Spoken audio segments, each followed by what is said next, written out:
Hey everyone, good morning, afternoon, evening, 3 a.m., depending on where you are. Today I'm going to talk about something that I don't think it's talked about enough, which is connecting agents to data with MCP. A little bit about me, way of intros. My name's Simba. I'm the founder and CEO of a company called Featureform. Featureform is a feature store company. As of recent, we released an open source product called EnrichMCP, which is seeing a lot of usage and getting a lot of buzz. What EnrichMCP does is it is a framework built on top of MCP that it's pretty much built for data APIs. Most companies and enterprises building agents with MCP are actually just building really just data APIs, data connectors. And EnrichMCP makes that much, much easier. The way we interact with the web is fundamentally changing. For the last 20 years, everything's been kind of dominated by what I would describe as just pretty much SaaS companies. And most SaaS companies, like think Jira, Asana, Salesforce, these are not really products that people love. And the reason people don't love them has nothing to do with the companies, nothing to do with the quality of whatever. It's purely just the fact that until now, the only way we could interact with those large amounts of data, tabs and tasks, was manually, point and click. So Jira felt a lot like manually editing a database, and it was extremely painful. Now, especially with MCP, you can connect to all of these applications via MCP and actually ask your agent to interact with these things. So rather than Salesforce being or whatever, Asana, Jira being the thing that you go into, what's happening is we're using agents to interact with all of our applications, and the agents themselves become the app becomes the system of record, and the agents themselves are actually the thing that we interact with. And MCP enabled this. The reason why MCP enabled this, what really happened is that MCP is a standard that we all agreed upon. And MCP just makes it possible for me as a developer at Slack or wherever to build an API server, kind of like how I would build a REST server, and enable anyone to connect agents to it. But when most people think of MCP, they think of I can connect to Slack and Gmail and Calendar, and that's true and amazing. But the real killer use case for MCP, where we're seeing MCP actually being used at most, especially larger enterprise companies today, is as a way to access data. Because it turns out that the LLMs of today, your Claude 4s, are plenty smart enough to handle most of the situations that they're in. The thing that is limiting them, the actual bottleneck on the problem, is their access to data.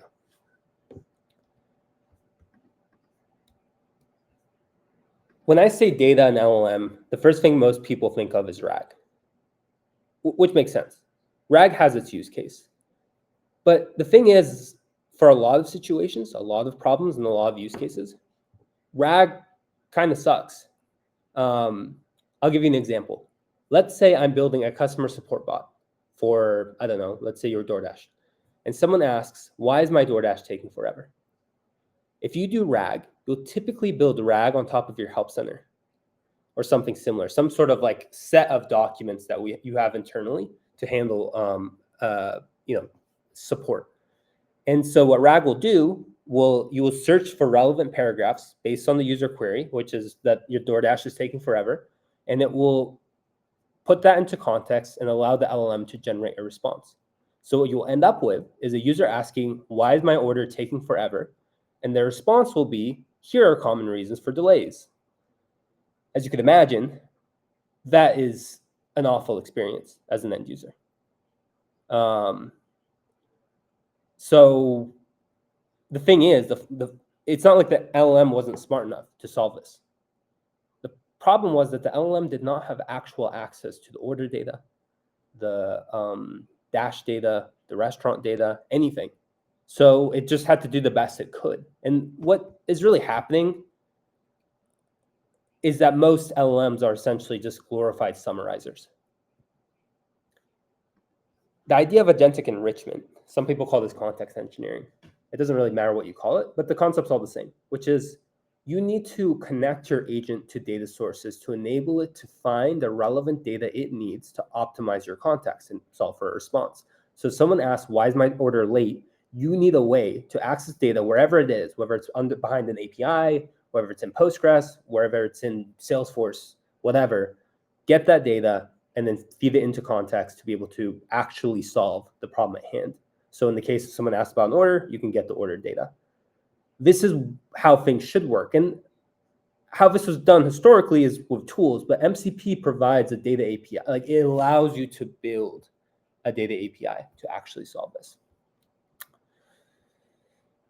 This is becoming more and more critical as our use cases move from essentially summaries, like queries, where someone asks a question, you take some paragraphs from a doc and you summarize it, into decision-making. It actually doing things, it thinking through lots of data. What's funny is that a lot of people quote most enterprise data is unstructured, which is true. But most of the unstructured data, the reason why it's so big is just due to the fact that unstructured data tends to be things like images and PDFs, which are inherently large. The most valuable data per byte is structured. It's in Postgres or wherever, in Snowflake or somewhere in a structured form. And until MCP, we did not really have a standard way to access that sort of data.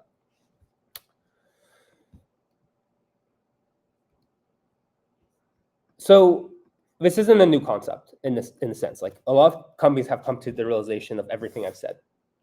And the go-to way I'm seeing people try to solve this problem is by taking API specs and essentially doing one-to-one conversion from API to MCP. And it doesn't work. If you haven't tried it yet, I'll save you the energy. Give it a shot, but you will find it does not work. I have yet to find a single enterprise customer that has managed to actually get this to work outside of trivial use cases. Enterprise APIs have way too many endpoints. So those all become individual tools that the agent has to reason about.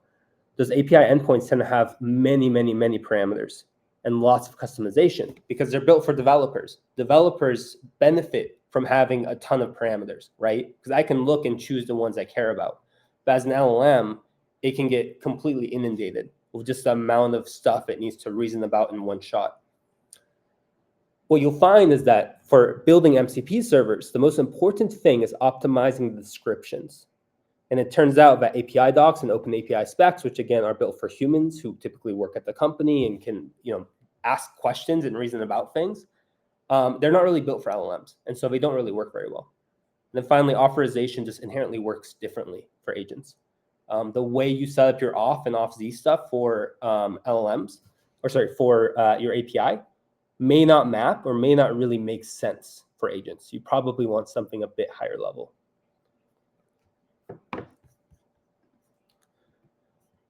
So we built EnrichMCP as a solution for this based on our own finding, because we were actually building an MCP server for ourselves. We originally tried the API to MCP style. It did not work. And then we kind of realized that what was missing was the semantic layer, the semantic information for it to be able to actually understand how our business works. Essentially, take our business data model. Don't try to kind of dump the whole thing at once. Kind of break it down. Say, if I'm an e-commerce store, I have users, I have orders, I have items. This is what my store sells. These are the attributes of all of those things. Build a semantic explanation of your business in code. Tie that to serving logic, whether that be API calls or SQL queries. Add the governance directly to the data layer. It's almost like building an MCP server from the data up, as opposed to working from the, hey, I have 50 resource endpoints and 50 tools. Think of it from the perspective of, here's my data model. Here's how to retrieve these different bits of data. If you've ever used GraphQL, it's very similar in a way, like conceptually, like looks different, but conceptually it looks very similar to GraphQL. Because the funny thing is that the killer use case for GraphQL is actually the agent. But GraphQL isn't really built for agents. So if you were to rebuild GraphQL for agents, you'd end up with EnrichMCP.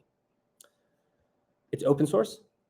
You can find the repo at EnrichMCP if you were to Google it. I'm gonna try to give you guys a live demo, which is always fun, that explains how this actually works. So I've been talking very theoretically. I want to give you an actual example. Let's look at our shop API with SQLite backend. So what you'll find, I'm going to control. The first thing I do is I define my EnrichMCP server. I explain what the server is. I define my data model. I have users. Here are these attributes. A user has a list of orders. That's a relationship. I have products. Products have attributes. I have orders. Orders have attributes.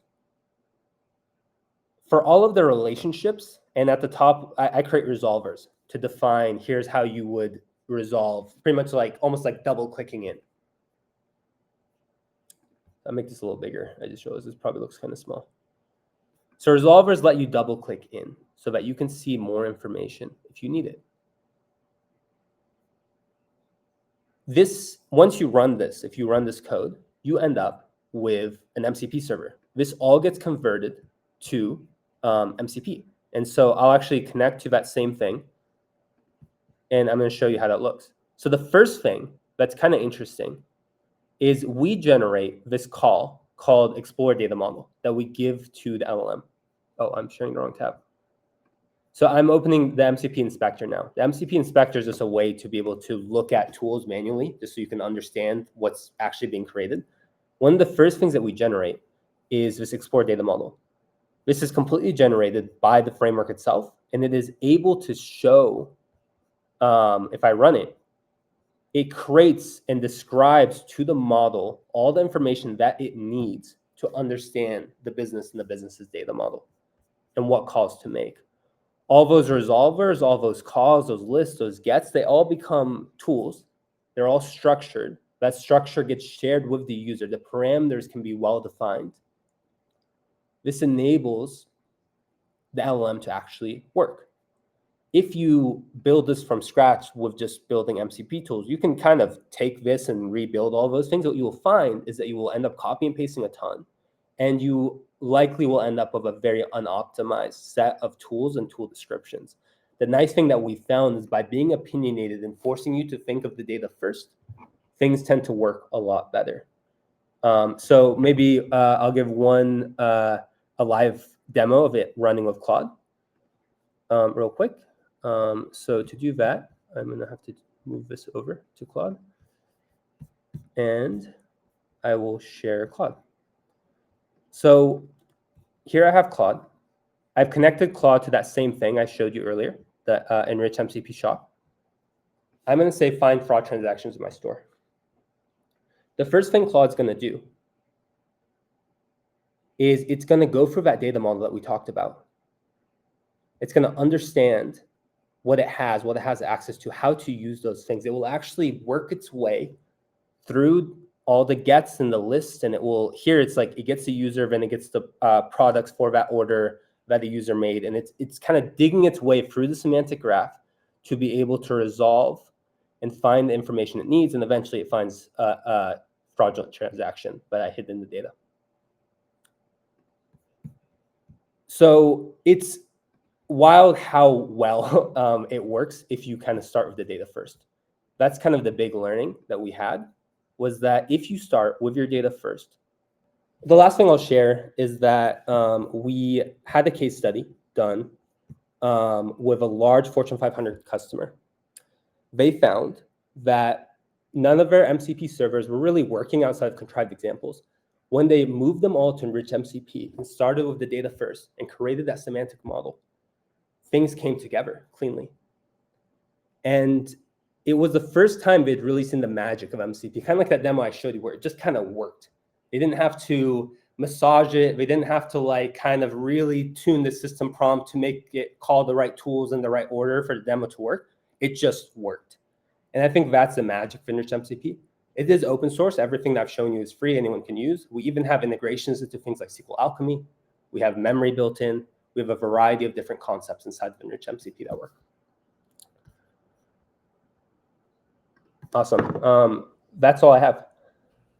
Cool. Thanks so much for coming and sharing. So Yeah, folks, if you have Yeah. questions, throw them in the chat, and I'll go ahead and read them off. In the meantime, if folks want to like learn more and connect with you, where should they go? Yeah, I'm on LinkedIn. Easy name to remember, Simba Khadder on LinkedIn. You can connect with me there. If you're in San Francisco by chance, we have a hackathon, an MCP hackathon this weekend. We also have an MCP meetup on the 30th. If you connect to me on LinkedIn, I can get you more information about that. Awesome. So while we're waiting for maybe some other questions to come in, I guess I can kind of like roll through. So, one thing I was just kind of like looking through EnrichMCP, just curious, like it seems like this is purely focused on like getting access to data and kind of like not the use cases of like doing something. Is that? Yeah, I think that's, yes, we have the ability to write. So it's not just read, like writing, updating, that's all kind of core parts of things. What I'm finding is, think of the APIs that you build in REST. Like most APIs are essentially just interfaces over data access, right? Most enterprises building MCP servers are finding that most of what they're doing is the same thing. If you look at, let's say, the Asana MCP server, the whole MCP server is pretty much just a data access thing. The idea of doing something in most cases is writing a record into a database for most products. So yes, but it turns out that that is most of what enterprise MCP servers are anyway. Totally. That makes a lot of sense. Let me just make sure I'm looking at the chat. One other thing I was thinking that might be interesting, I'd love to hear your thoughts on this. I find it really interesting to see, you go from building this feature store to building this. And partially because one thing I keep having in my head is like, there's all these different terms flying around: prompt engineering, context engineering, et cetera, et cetera. And like coming from like a more traditional ML background, I keep thinking that like a lot of this is like the same problem that feature stores solved. Of like, hey, I have all this stuff that I need to like put into my prompt. And we have these things like MCP, which are usually framed in like the tool use sense. Hmm. But sometimes I also think like, hey, there's this problem of like, how do you even get the information into the prompt that you want? And so just curious, like if you are thinking about that, or how you think about the relationship between like, your journey building the feature store and now like MCP and other pieces of infra. It's funny how similar it is. If you look at MLOps and you think of the companies that were successful in the MLOps space, there was a variety of different categories that emerged. But I would say that the two categories that were most maybe well represented were data access, data, and evaluation. And so it kind of turned out that, and if you ask an LLM, anyone building LLMs, what are the hardest parts? It's data and eval. So in many ways, it's very, very similar. In fact, most teams, in my experience, that originally built the ML and managed the ML platform also build the AI platform. So it is a very similar problem. The only difference between like a piece of context in the LLM case and a feature in that kind of classical ML case is typically with classical models, the features are hard-coded to the model, whereas with agents and LLMs, the agent itself has to go kind of discover the features. So the discovery part is a new part. Obviously, prompt engineering is a new concept. There's a lot of new concepts, but there's a lot that is similar. There's a lot of, especially coming from a recommender system background, the idea of using vector DBs, re-ranking, all that stuff, like that is not new. That is stuff that we've learned, and it feels like lots of people building LLMs had to relearn a lot of lessons that were learned before by us, and we stole them from the NLP people as well. So it's kind of everyone relearning the same sort of problems. Totally. Yeah, it's similar feelings. I often say that everyone thinks AI is moving really fast, but part of me thinks it's because we're like reinventing the same things over and over again. So yeah, definitely agree. Well, cool. Thank you so much. Oh, go ahead. Yeah, I was going to say the other thing I think I found is that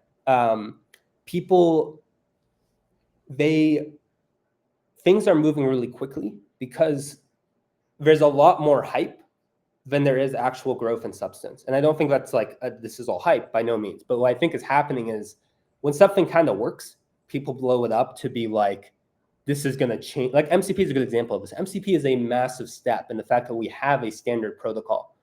But I always joke of like, could you imagine if people were this excited about REST becoming a thing? It's almost like REST was a massive step forward in like Web 2.0, but there was no like LinkedIn influencers, you know, talking about REST.